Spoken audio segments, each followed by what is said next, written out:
I'd like to tell you about the strangest secret in the world.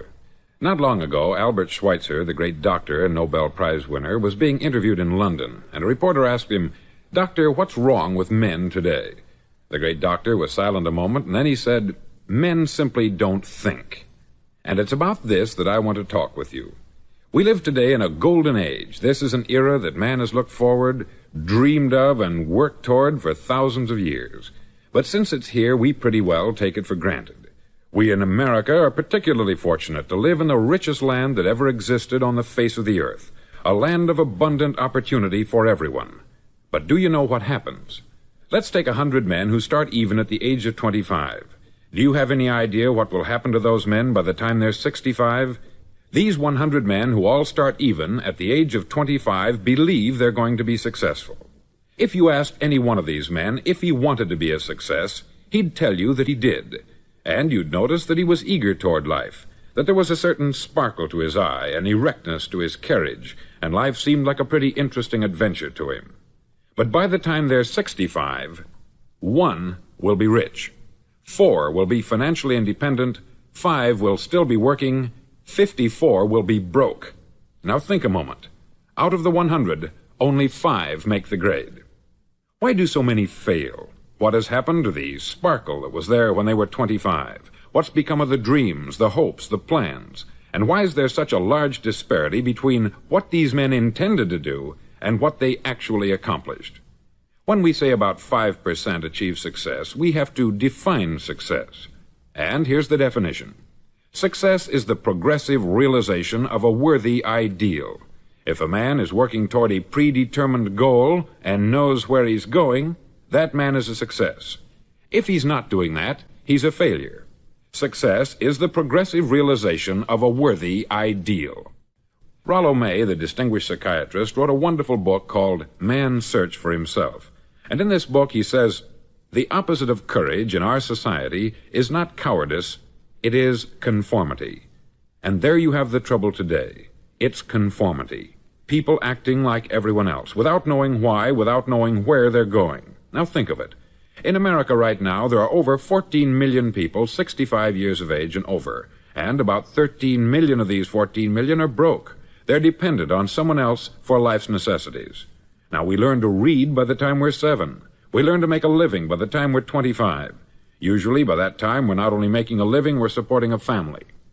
And yet, by the time we're 65, we haven't learned how to become financially independent in the richest land that has ever been known.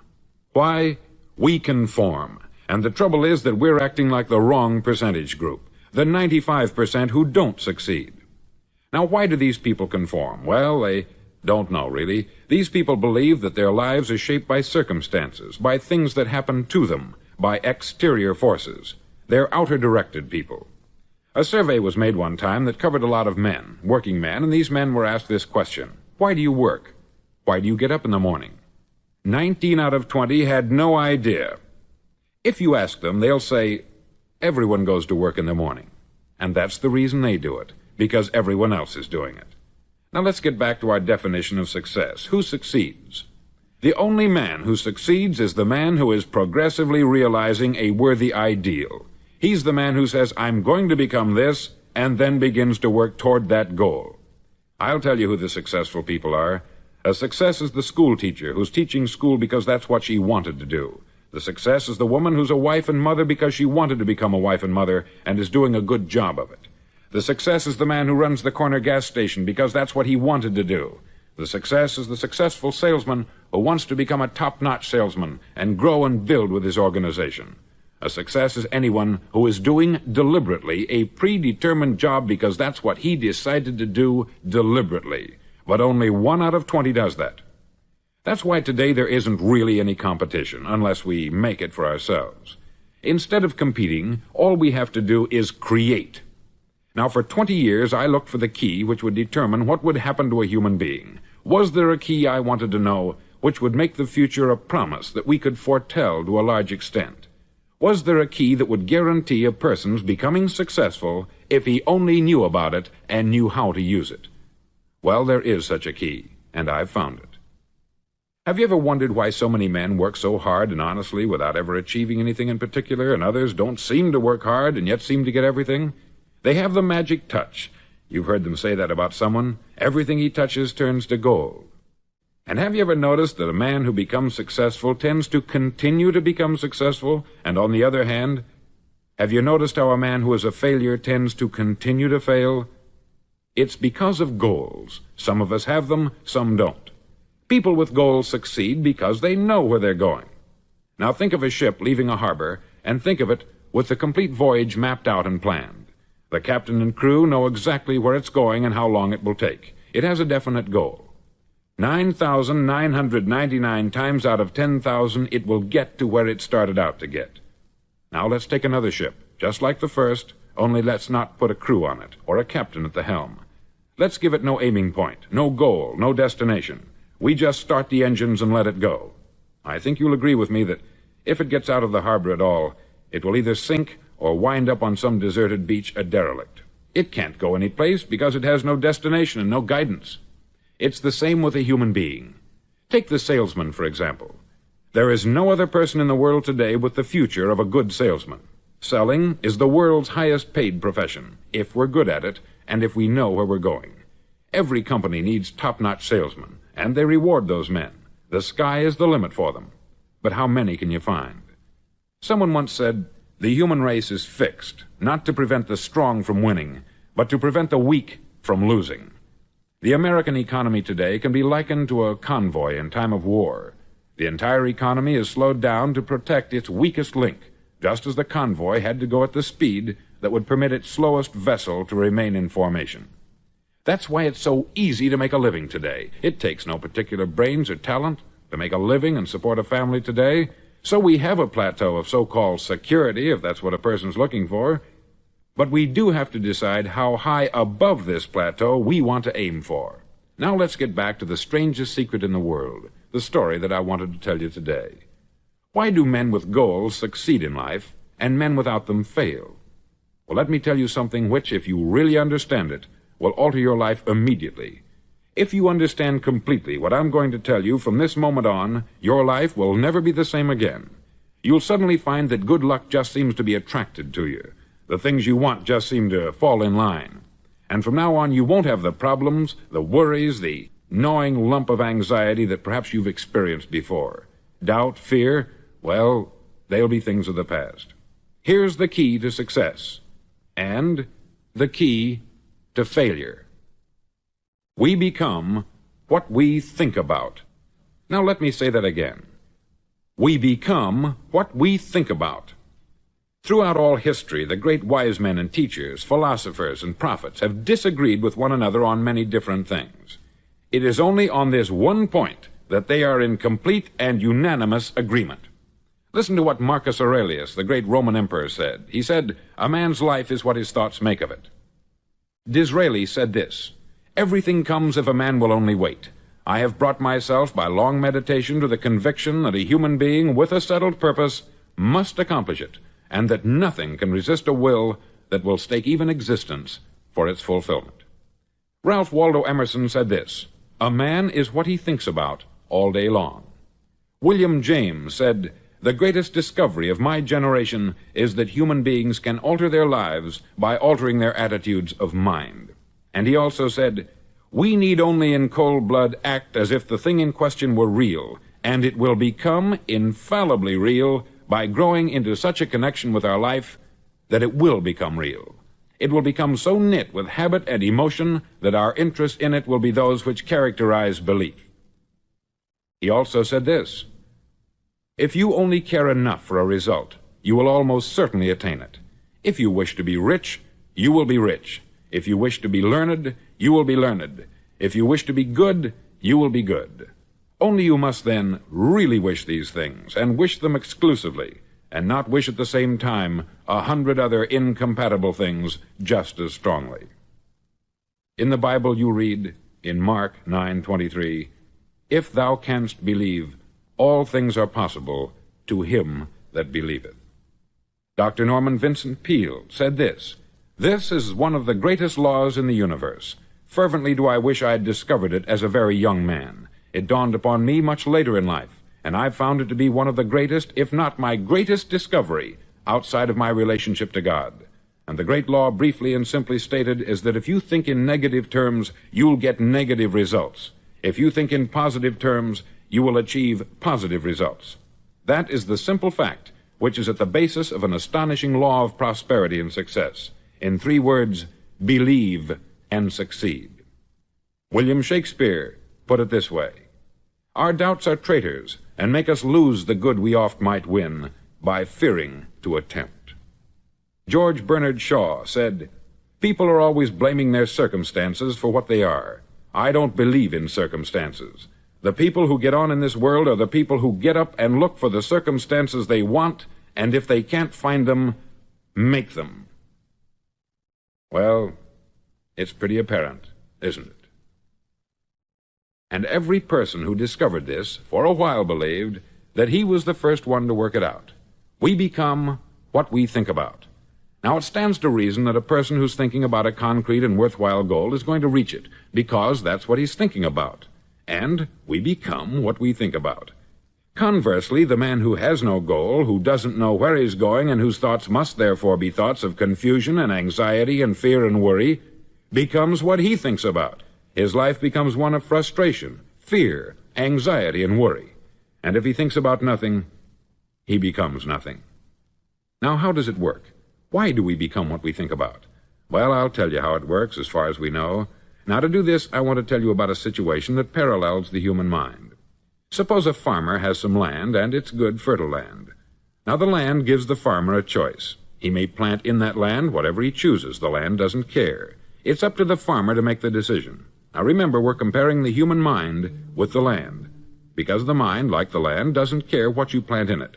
It will return what you plant, but it doesn't care what you plant. Now, let's say that the farmer has 2 seeds in his hand. One is a seed of corn, the other is nightshade, a deadly poison. He digs 2 little holes in the earth, and he plants both seeds, one corn, the other nightshade. He covers up the holes, waters, and takes care of the land, and what will happen? Invariably, the land will return what is planted. As it's written in the Bible, "As ye sow, so shall ye reap." Remember, the land doesn't care. It will return poison in just as wonderful abundance as it will corn. So up come the 2 plants, one corn, one poison. Now, the human mind is far more fertile, far more incredible and mysterious than the land, but it works the same way. It doesn't care what we plant. Success, failure. A concrete, worthwhile goal, or confusion, misunderstanding, fear, anxiety, and so on. But what we plant, it will return to us. You see, the human mind is the last great unexplored continent on the earth. It contains riches beyond our wildest dreams. It will return anything we want to plant. Now, you might say, well, if that's true, why don't people use their minds more? Well, I think they've figured out an answer to that, too. Our mind comes as standard equipment at birth. It's free, and things that are given to us for nothing we place little value on. Things that we pay money for, we value.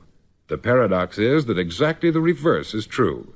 Everything that's really worthwhile in life came to us free. Our mind, our soul, our body, our hopes, our dreams, our ambitions, our intelligence, our love of family and children and friends. All these priceless possessions are free, but the things that cost us money are actually very cheap and can be replaced at any time. A good man can be completely wiped out and make another fortune. He can do that several times. Even if our home burns down, we can rebuild it, but the things we got for nothing, we can never replace. The human mind isn't used merely because we take it for granted. Familiarity breeds contempt.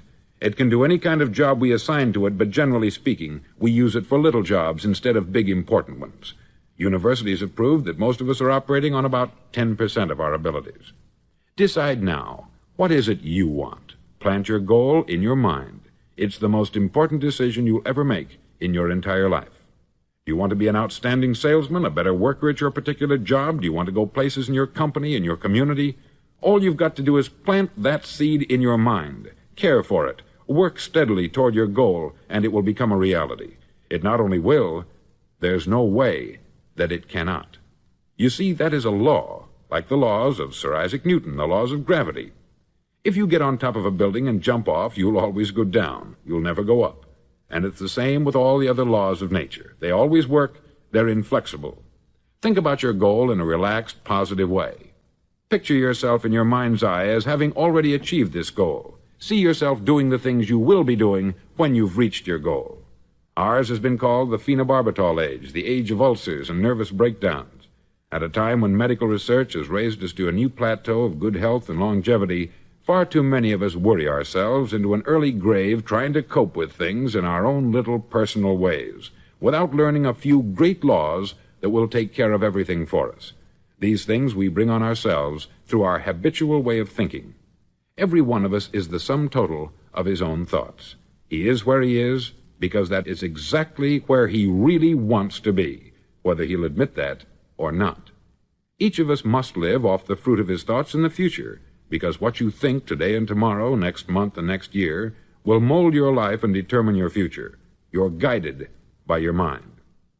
I remember one time I was driving through Arizona and I saw one of those giant earth-moving machines roaring along the road at about 35 miles an hour with what looked like 20 tons of dirt in it, a tremendous, incredible machine, and there was a little man perched way up on top with the wheel in his hands guiding it. And as I drove along, I was struck by the similarity of that machine to the human mind. Just suppose you're sitting at the controls of such a vast source of energy. Are you going to sit back and fold your arms and let it run itself into a ditch? Or are you going to keep both hands firmly on the wheel and control and direct this power to a specific, worthwhile purpose? It's up to you. You're in the driver's seat. You see, the very law that gives us success is a two-edged sword. We must control our thinking. The same rule that can lead a man to a life of success, wealth, happiness, and all the things he's ever dreamed of for himself and his family, that very same law can lead him into the gutter. It's all in how he uses it, for good or for bad. This is the strangest secret in the world. Now, why do I say it's strange, and why do I call it a secret? Actually, it isn't a secret at all. It was first promulgated by some of the earliest wise men, and it appears again and again throughout the Bible. But very few people have learned it, understand it. That's why it's strange, and why, for some equally strange reason, it virtually remains a secret. I believe that you could go out and walk down the main street of your town and ask one man after another what the secret of success is, and you probably wouldn't run into one man in a month who could tell you. Now, this information is enormously valuable to us, if we really understand it and apply it. It's valuable to us not only for our own lives, but the lives of those around us, our family, employees, associates, and friends. Life should be an exciting adventure. It should never be a bore. A man should live fully, be alive. He should be glad to get out of bed in the morning. He should be doing a job he likes to do because he does it well. One time I heard Grove Patterson make a speech, the editor-in-chief of the Toledo Daily Blade, and as he concluded his speech, he said something that I've never forgotten. He said something like this: "My years in the newspaper business have convinced me of several things, among them that people are basically good, and that we came from someplace, and we're going someplace. So we should make our time here an exciting adventure. The architect of the universe didn't build a stairway leading nowhere." And the greatest teacher of all, the carpenter from the plains of Galilee, gave us the secret time and time again. "As ye believe, so shall it be done unto you." I've explained the strangest secret in the world and how it works. Now I want to explain how you can prove to yourself the enormous returns possible in your own life by putting this secret to a practical test. I want you to make a test that will last 30 days. Now, it isn't going to be easy.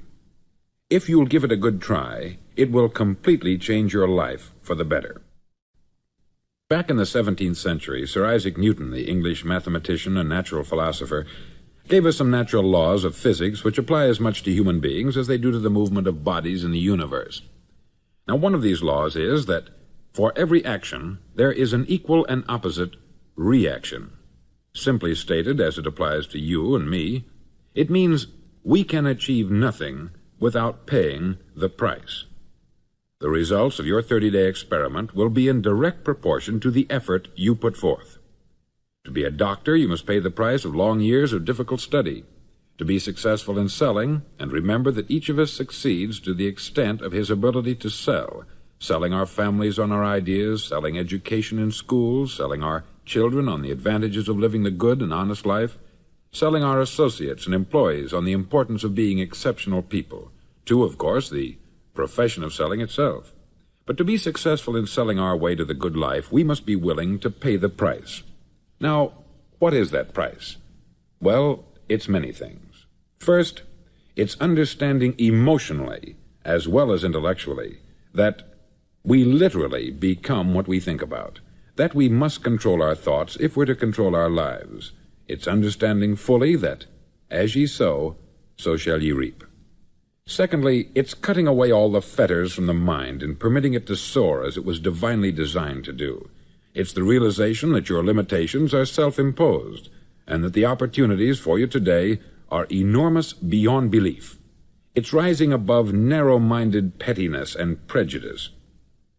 Thirdly, to use all your courage to force yourself to think positively on your own problem, to set a definite and clearly defined goal for yourself, to let your marvelous mind think about your goal from all possible angles, to let your imagination speculate freely upon many different possible solutions, to refuse to believe there are any circumstances sufficiently strong to defeat you in the accomplishment of your purpose, to act promptly and decisively when your course is clear, and to keep constantly aware of the fact that you are, at this moment, standing in the middle of your own acre of diamonds, as Russell Conwell used to point out. Fourth, save at least 10% of what you earn. It's also remembering that no matter what your present job, it has enormous possibilities if you're willing to pay the price. Now let's just go over the important points in the price each of us must pay to achieve the wonderful life that can be ours. It is, of course, worth any price. 1, you will become what you think about. 2, remember the word imagination. Let your mind soar. 3, courage. Concentrate on your goal every day. 4, save 10% of what you earn. And action. Ideas are worthless unless we act on them.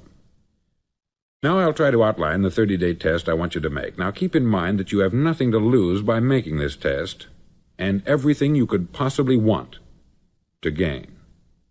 There are 2 things that may be said of everyone. Each of us wants something, and each of us is afraid of something. I want you to write on a card what it is you want more than anything else. It may be more money.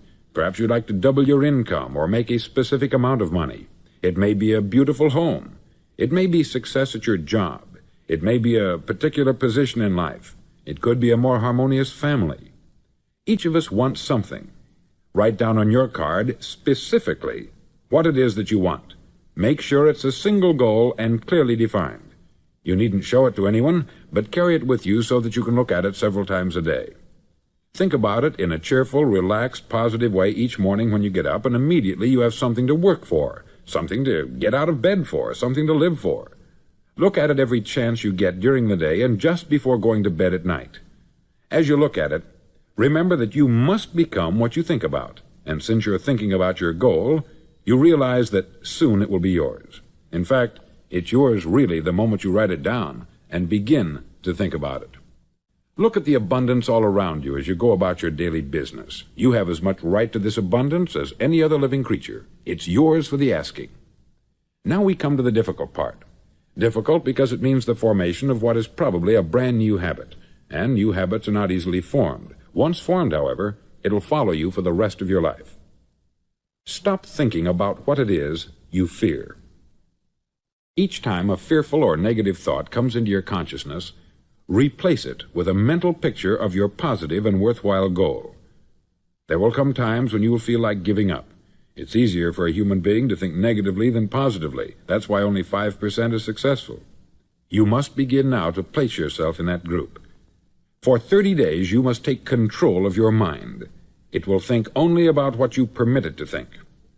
Each day for this 30-day test, do more than you have to do. In addition to maintaining a cheerful, positive outlook, give of yourself more than you've ever done before. Do this knowing that your returns in life must be in direct proportion to what you give. The moment you decide on a goal to work toward, you're immediately a successful person. You're then in that rare and successful category of people who know where they're going. Out of every 100 people, you belong to the top 5. Don't concern yourself too much with how you're going to achieve your goal. Leave that completely to a power greater than yourself. All you have to do is know where you're going. The answers will come to you of their own accord. Remember these words from the Sermon on the Mount, and remember them well. Keep them constantly before you this month of your test. Ask, and it shall be given you. Seek, and ye shall find. Knock, and it shall be opened unto you. For every one that asketh receiveth, and he that seeketh findeth, and to him that knocketh it shall be opened. It's as marvelous and as simple as that. In fact, it's so simple that in our seemingly complicated world it's difficult for an adult to understand that all he needs is a purpose and faith. For 30 days, do your best. If you're a salesman, go at it as you've never done before, not in hectic fashion, but with the calm, cheerful assurance that time well spent will give you the abundance in return you deserve and want. No matter what your job, do it as you've never done it before for 30 days. And if you've kept your goal before you every day, you'll wonder and marvel at this new life you've found. Dorothea Brand, outstanding editor and writer, discovered it for herself and tells about it in her fine book, Wake Up and Live. Her entire philosophy is reduced to the words, act as though it were impossible to fail. She made her own test with sincerity and faith, and her entire life was changed to one of overwhelming success. Now you make your test for 30 full days. Don't start your test until you've made up your mind to stick with it. You see, by being persistent, you're demonstrating faith. Persistence is simply another word for faith. If you didn't have faith, you would never persist. If you should fail during your first 30 days, by that I mean suddenly find yourself overwhelmed by negative thoughts, you've got to start over again from that point and go 30 more days. Gradually your new habit will form until you find yourself one of that wonderful minority to whom virtually nothing is impossible. Don't forget the card. It's vitally important as you begin this new way of living. On one side of the card, write your goal, whatever it may be. On the other side, write the words we've quoted from the Sermon on the Mount. Ask, and it shall be given you. Seek, and ye shall find. Knock, and it shall be opened unto you. Nothing great was ever accomplished without inspiration. See that during these crucial first 30 days, your own inspiration is kept at a peak. Above all, don't worry. Worry brings fear, and fear is crippling. The only thing that can cause you to worry during your test is trying to do it all yourself. Know that all you have to do is hold your goal before you. Everything else will take care of itself. Remember also to keep calm and cheerful. Don't let petty things annoy you and get you off course. Now, since making this test is difficult, some may say, well, why should I bother? Well, look at the alternative. No one wants to be a failure. No one really wants to be a mediocre individual. No one wants a life constantly filled with worry, fear, and frustration. Therefore, remember that you must reap that which you sow. If you sow negative thoughts, your life will be filled with negative things. If you sow positive thoughts, your life will be cheerful, successful, and positive. Now, gradually, you will have a tendency to forget what you've heard on this record. Play it often. Keep reminding yourself of what you must do to form this new habit. Gather your whole family about and listen to what's been said here at regular intervals. You know, most men will tell you that they want to make money without understanding the law. The only people who make money work in the mint. The rest of us must earn money. This is what causes those who keep looking for something for nothing or a free ride to fail in life. The only way to earn money is by providing people with services or products which are needed and useful. We exchange our product or service for the other man's money. Therefore, the law is that our financial return will be in direct proportion to our service. Success is not the result of making money. Making money is the result of success, and success is in direct proportion to our service. Most people have this law backwards. They believe that you're successful if you earn a lot of money. The truth is that you can only earn money after you're successful. It's like the story of the man who sat in front of the stove and said to it, "Give me heat, and then I'll add the wood." How many men and women do you know, or do you suppose there are today, who take the same attitude toward life? There are millions.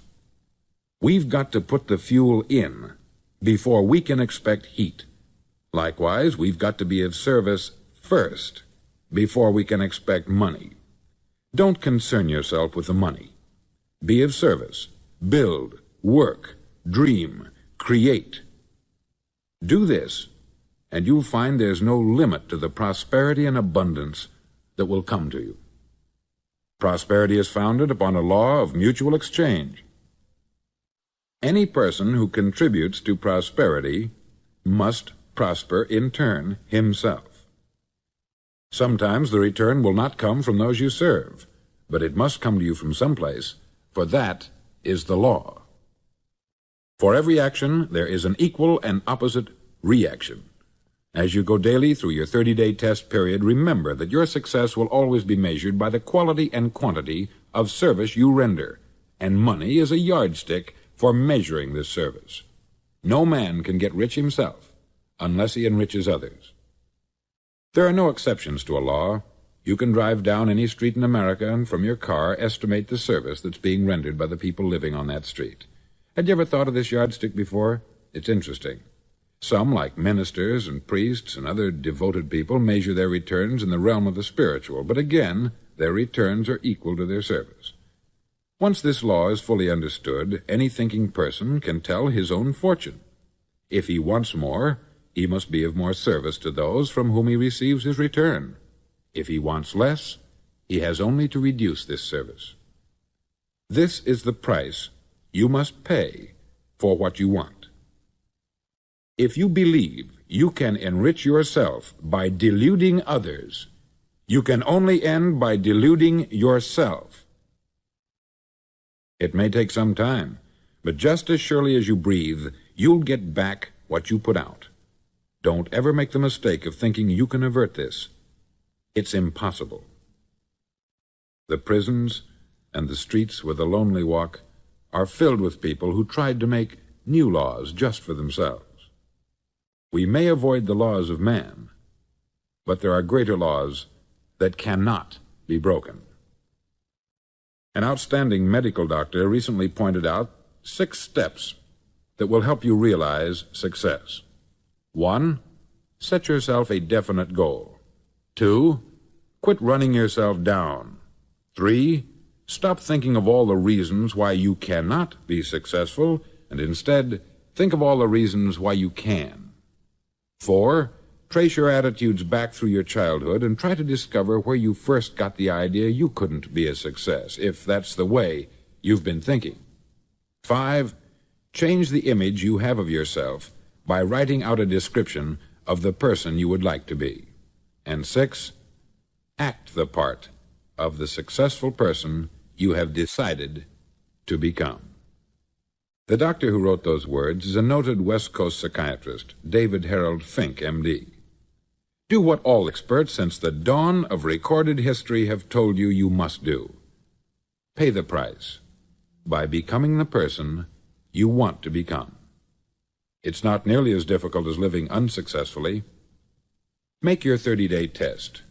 Then repeat it. Then repeat it again. Each time it will become more a part of you until you'll wonder how you could ever have lived any other way.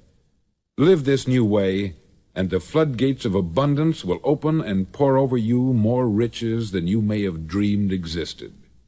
Money? Yes, lots of it. But what's more important you'll have peace. You'll be in that wonderful minority who lead calm, cheerful, successful lives. Start today.